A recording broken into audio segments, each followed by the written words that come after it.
You have been lied to about penguins. For years, we've just accepted the facade that natural selection and evolution are what led penguins to arrive at their current habitats. And, until the game Penguins Arena Sadness World released, how could we have known otherwise?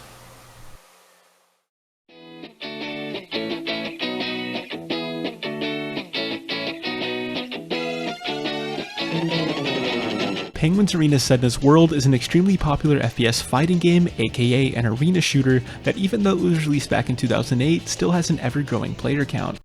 Which can be seen here in this graph where the player count is looking very hopeful. It was developed by Fro Games, known for their wide variety of games and a children's coloring book.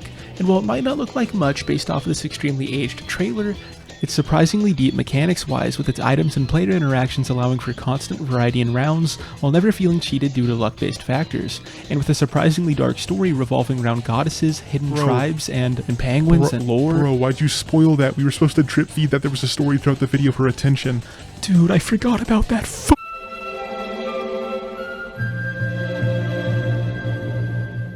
So I told you guys this is an FPS fighting game, but what type of FPS game and what type of fighting game are we talking about here? Penguins Arena is a projectile-based FPS game, which implies that all of your main forms of shooting in first person, or in this case throwing snowballs in first person, takes time to travel to its target. This causes the gameplay to constantly involve reading your opponent's movements to ensure that your snowball's travel time lines up perfectly with their trajectory vector. This is one of the reasons I also say Penguins Arena is a fighting game, since fighting games are all about realizing your opponent's mistakes, hitting a counter, and comboing them for all they're worth.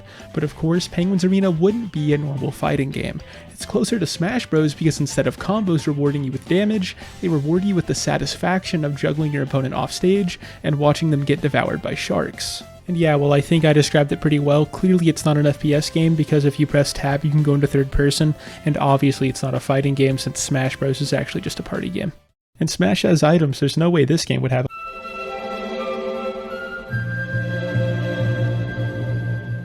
items. I'll probably throw together a quick little item collage for never mind, they got it in the main menu. So we have 6 items and I'm gonna quickly go over them even though fast readers have already read their descriptions at this point. Starting with the projectiles, we will need to make a quick little knockback scale for them, increasing from weak to strong, putting our default snowball into the 2 slot for y'all's reference. Which brings us to the first and weakest hitter, the Gust of Clownfishes. While it does hit weaker than the default attack, the fact that it has increased attack speed allows for insane mid-air fish combos that can keep your opponents in the air for half the round.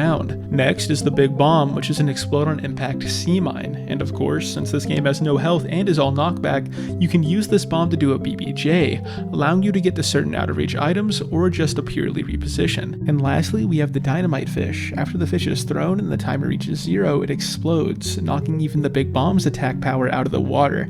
And of course, you can use it to do the DFJ as well, but since there is a timer, you can also get horizontal jumps, which if combined with proper timing, can make yourself into the projectile, flinging yourself into the opponent and knocking them off with your body. And speaking of using your body to fight, I forgot to mention you can flip or slap by right-clicking. I'm pretty sure its knockback strength would land between the snowball and the Big Bomb, but the punch can easily be comboed into any other item if you left and right-click at the same time, so if you do a Big Bomb into a punch combo, that would definitely be the most powerful knockback able to be done within a fraction of a second. And speaking of knockback abilities, I forgot to mention, when you die in certain modes, you can respawn as a ghost to attack the remaining opponents alive, and this weird ghost light bomb is like a weaker Dynamite Fish, so I'm guessing it has the same knockback as the Big Bomb when you do a BBJ, but since you were never too close to it, its knockback seems weaker than it is. As opposed to projectiles, I'm not lying when I say we only have 3 power-ups. And let's start with the Bear's Claws. This power-up reduces the sliding effect each map has, making you take less knockback if you are on the ground, and allowing for better strafing on the ground. This can either be a godsend or a hindrance depending on if you're trying to move fast, since not being slippery does remove your ability to gain speed on slopes a little bit, but even if it affects you a bit, I feel as though it's barely noticeable unless you lean forward in your chair and squint. The next power-up is the Crown, which lasts for a whole round, and you gain it by being the victor in the previous round. This power-up gives you the advantage by ruining your enemy's morale, because seeing the crown on your opponent's head usually leaves you too scared to even shoot your opponent, as was I in this clip that's currently playing. And lastly is Sedna's egg, which makes you immune to all projectiles by giving you the protection of Sedna. Why this only makes you immune to projectiles and not all forms of damage like explosions and flipper slaps is unknown, but it might have something to do with Sedna, whoever she is.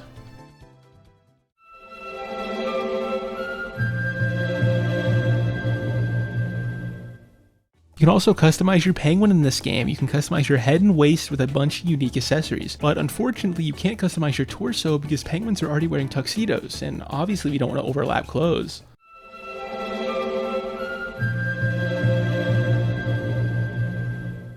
We have 4 game modes. The first is the classic teams game mode where up to 12 penguins will get split into 2, 3, or 4 teams evenly. This is the most hectic mode and the most annoying since lives are shared, leading to you dying once and being stuck as a ghost for the rest of the match due to your team's failings. The second is duels, which limits each team to 1 penguin, each with 3 lives for each. This is definitely the best mode for just playing with homies. Besides, on the off chance you have 12 homies to play with all at once, then you should probably play teams. And the third is unlimited, which is just duels but puts no limits on the amount of times you can use each projectile item, allowing you to infinitely spam them. This is my personal favorite game mode, but I have to stay unbiased for the integrity of Sedna. Yeah, Sedna. Wait, who's Sedna, bro? Tell us.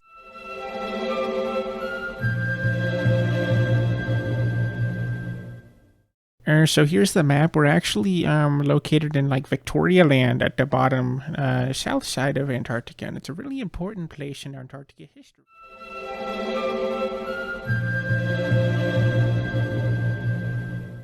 The maps in this game, of course, are in the form of icebergs floating in the sea, and while yes, this does make most maps a circle, let's be honest, every map in any game is pretty much just a square or a circle, with the things placed inside those spaces deriving the characteristics of each map, and that's exactly what Penguins Arena does, with it having geysers, floating platforms, and sometimes even breakable ice that will change the map's surroundings.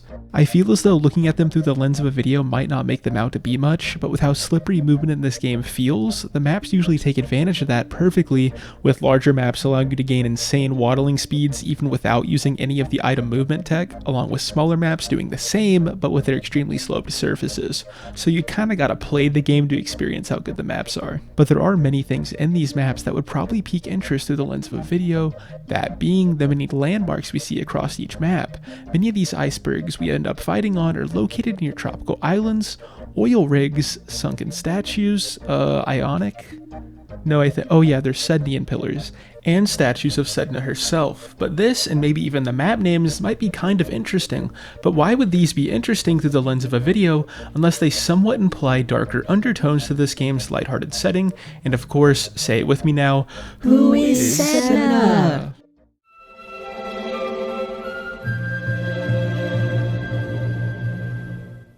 So the story of Penguins Arena is that we are now living in Sedna's world. And that world is foretold in the intro cutscene to the game, which we will go through in segments so I can expound upon it because it is a little bare bones. The old animals talk of the time when the world went crazy. The penguins were hardest hit by global warming and pollution. The ice had melted, the fish were gone.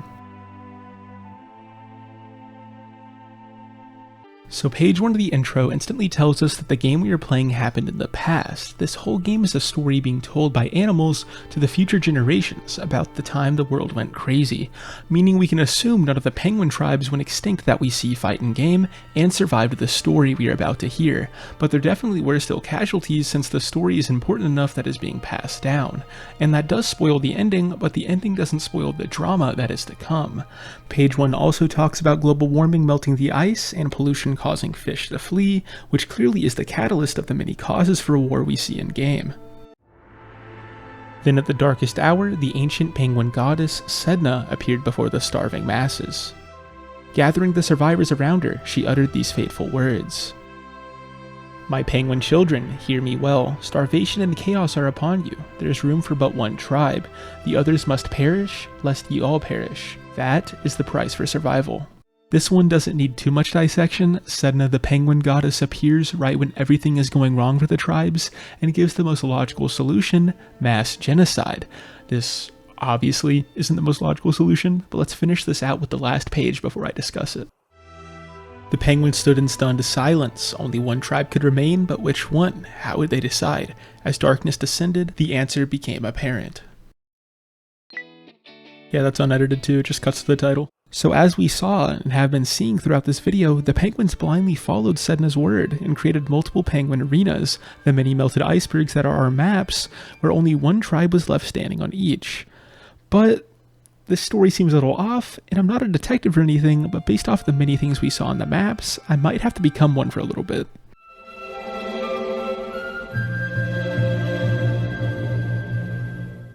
Before I start, let's look at Sedna. Even in this picture that is of her supposed first actual appearance, it is still just the same as any other statue that we see multiple of in-game.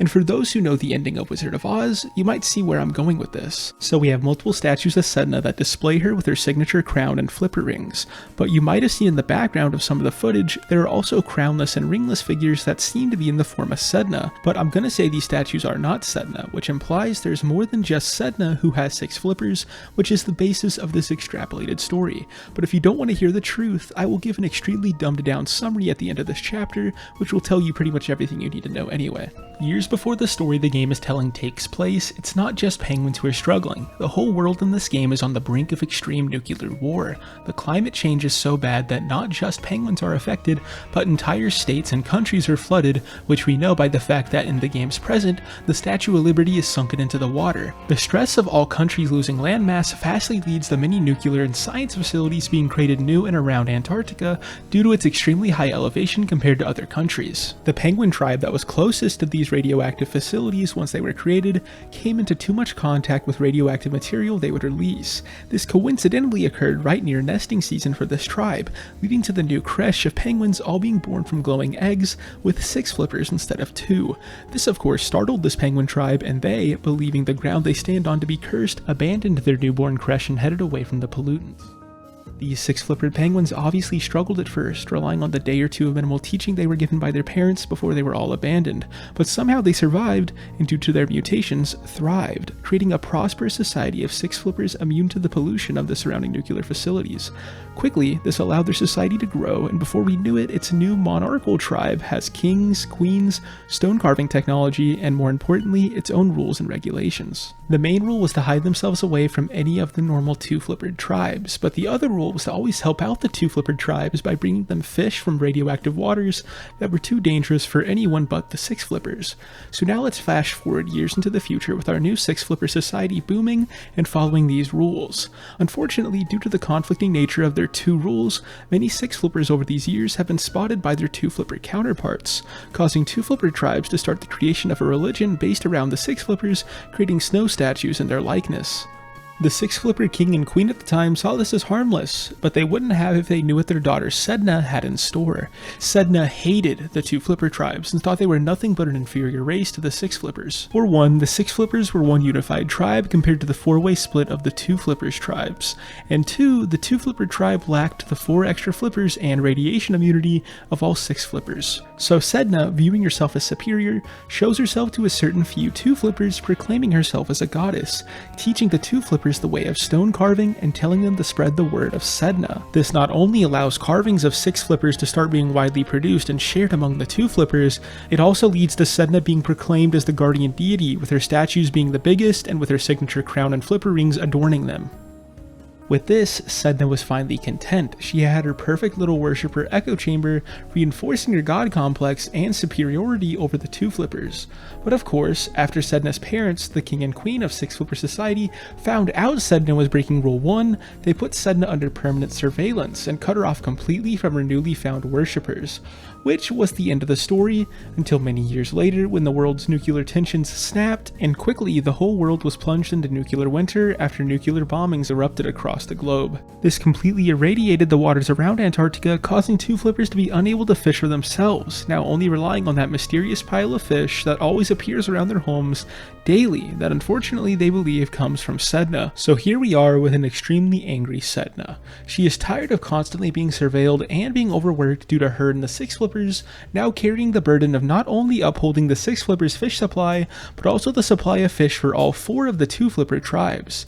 Sedna, knowing that her workload workload would be much less without her tribe caring for the two flippers, along with her distaste for two flipper kind, decides to carry out a plan over 2 nights. The first night, Sedna finally reappears to her few two-flipper penguins who started the Sedna religion, telling them to gather an audience for tomorrow night because it is time Sedna solves their worries. Which leads us to the intro cutscene, where while the two flippers believe a merciful Sedna is speaking to them through their giant shrine of her, it is actually a hateful and spiteful Sedna yelling manipulations to the tribes, leading to the genocidal civil war that is Penguins Arena, Sedna's world. Or if you skip to this point, 2 type of penguin, one with 2 flipper, one with 6 flipper due to radiation. Sedna is 6 flipper and hate 2 flipper, but think is superior to 2 flipper, so Sedna makes Sedna religion for 2 flipper. Sedna tricked 2 flipper into civil war genocide with the fake religion, deception, and hate.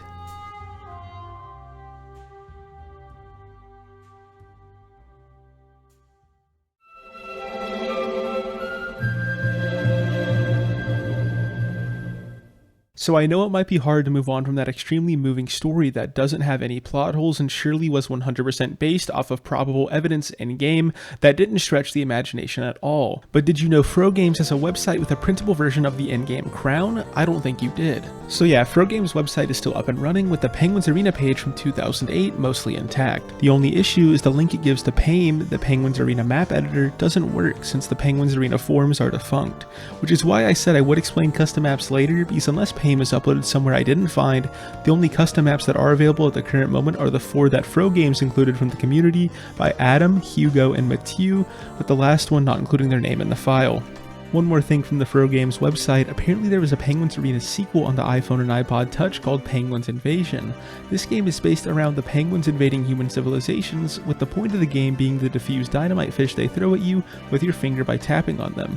You did this while avoiding big bombs and grabbing extra lives in the process to achieve a high score. Assuming this is canon lore-wise, we now know that the penguins rebuilt their society after the Civil War by taking over some human land, but this could be irrelevant because to find this page on their website I did have to use the Wayback Machine, so it most likely was scrubbed by Frogames and considered non-canon. Oh, and one more thing about Penguins Invasion, when it was released they hosted a contest giving their top scorer $100, which we can see in the leaderboard was QQQ, so congrats to that homie for being the first to earn money from Penguins Arena. And for the last bonus fact, if you go into the game's UI files, you can actually edit your crosshair image as long as the size is 32 by 32 and has the name crosshair.png. I changed mine to a clear one for most of this video for better footage.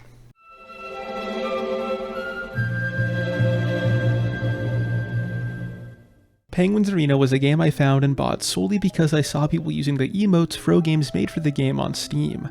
I only had 2 hours in the game before I made this video, with me not touching it until I realized I wanted to make a video on it. While its servers are dead, if you have 1 or 2 homies and know how to port forward, hop on it and you're definitely going to enjoy yourselves, and come on, every single Steam sale they put it down to 89 cents. And I mean every sale, they even did it for the Racing Fest for some reason. But yeah, I have nothing left but a single clip that we can fade the video out on, so if you enjoyed the video, you know what to do. Like a shooting star. Bro, dude, make a wish. Make a wish, guys. I wish. Meteor shower mist. I wish that Sedna was real. Me too.